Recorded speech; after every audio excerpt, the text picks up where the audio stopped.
also contribute.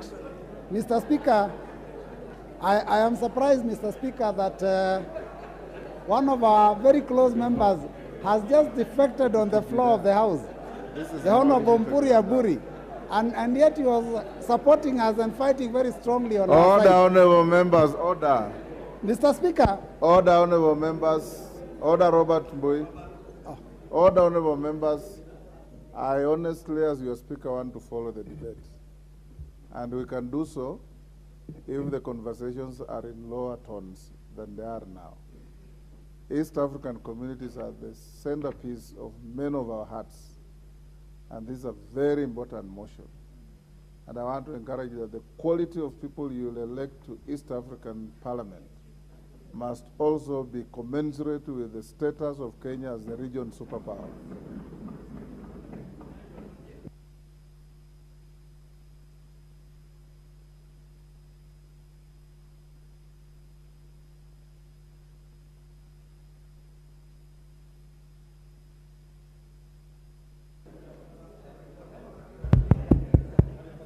Thank you.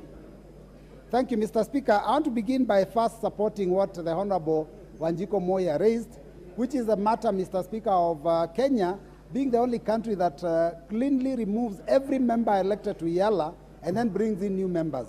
And I think, Mr. Speaker, I wanted to say that for purposes... From Honorable Mpuri. Can you give the microphone to the honorable member for Tigania East?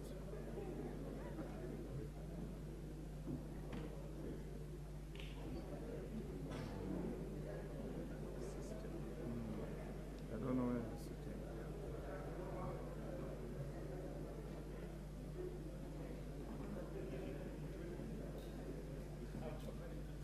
Honorable Mburi, put your card on press intervention so that I can give you the microphone.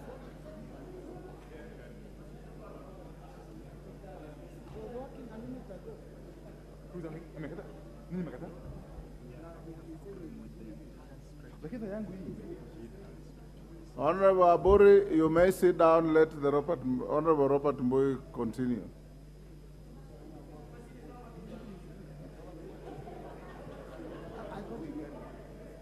Thank you, Mr. Speaker. It looks like technology is not in favor of my colleague, so please allow me to continue. Mr. Speaker, he only wants to complain because of a comment he made, and I made reference to it.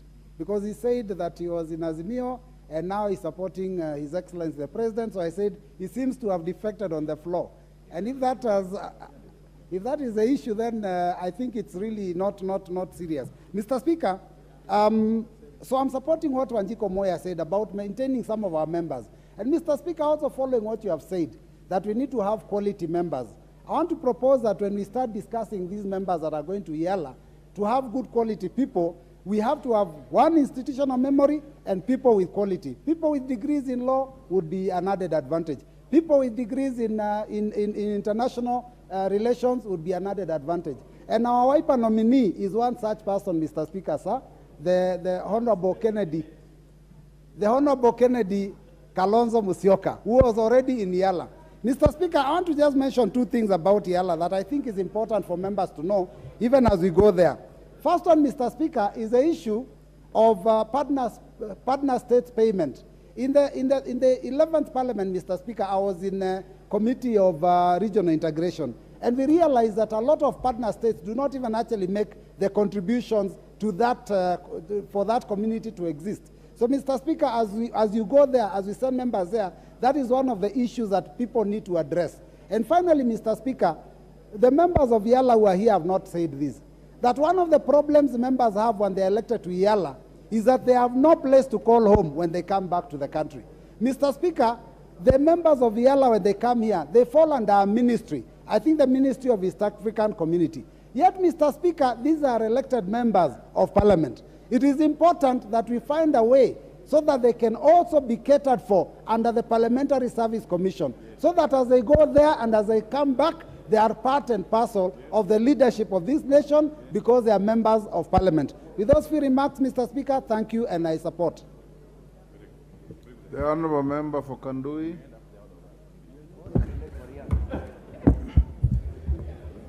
Thank you, Mr.